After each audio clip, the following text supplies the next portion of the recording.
ಒಂದು ದೊಡ್ಡ ಕಾಡಿನಲ್ಲಿ ಅನೇಕ ಪ್ರಾಣಿಗಳು ಸಂತೋಷವಾಗಿ ಬದುಕ್ತಿದ್ದವು. ಆದ್ರೆ ಆ ಕಾಡಿನಲ್ಲಿ ಒಂದು ಭಯಾನಕ ಸಿಂಹ ಇತ್ತು. ಅದು ಪ್ರತಿದಿನ ಎಲ್ಲ ಪ್ರಾಣಿಗಳನ್ನ ಹೆದರಿಸ್ತಿತ್ತು. ಎಲ್ಲರೂ ಸಿಂಹವನ್ನ ನೋಡಿ ಓಡಿ ಹೋಗ್ತಿದ್ರು. ಅದೇ ಕಾಡಿನಲ್ಲಿ ಒಂದು ಚಿಕ್ಕ ಮೊಲ ಕೂಡ ಇತ್ತು.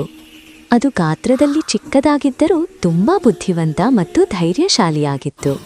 ಒಂದು ದಿನ ಸಿಂಹ ಕಾಡಿನ ಮಧ್ಯದಲ್ಲಿ ಗರ್ಜಿಸಿ ಹೇಳಿತ್ತು, ಎಂದಿನಿಂದ ಈ ಕಾಡಿನಲ್ಲಿ ನನ್ನ ಮಾತೇ ಕಾನೂನು.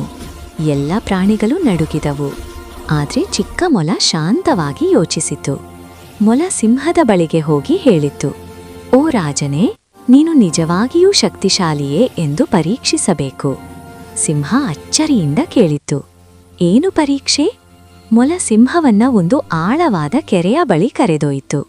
ಈ ಕೆರೆಯೊಳಗೆ ನಿನ್ನಷ್ಟೇ ದೊಡ್ಡ ಮತ್ತೊಂದು ಸಿಂಹ ಇದೆ ಎಂದಿತು. ಸಿಂಹ ಕೆರೆಯೊಳಗೆ ನೋಡಿತು. ಅಲ್ಲಿ ತನ್ನದೇ ಪ್ರತಿಬಿಂಬ ಕಂಡಿತು. ಅದು ಮತ್ತೊಂದು ಸಿಂಹ ಎಂದು ಭಾವಿಸಿ ಗರ್ಜಿಸಿತು. ಪ್ರತಿಬಿಂಬವೂ ಗರ್ಜಿಸಿದಂತೆ ಕಂಡಿತು.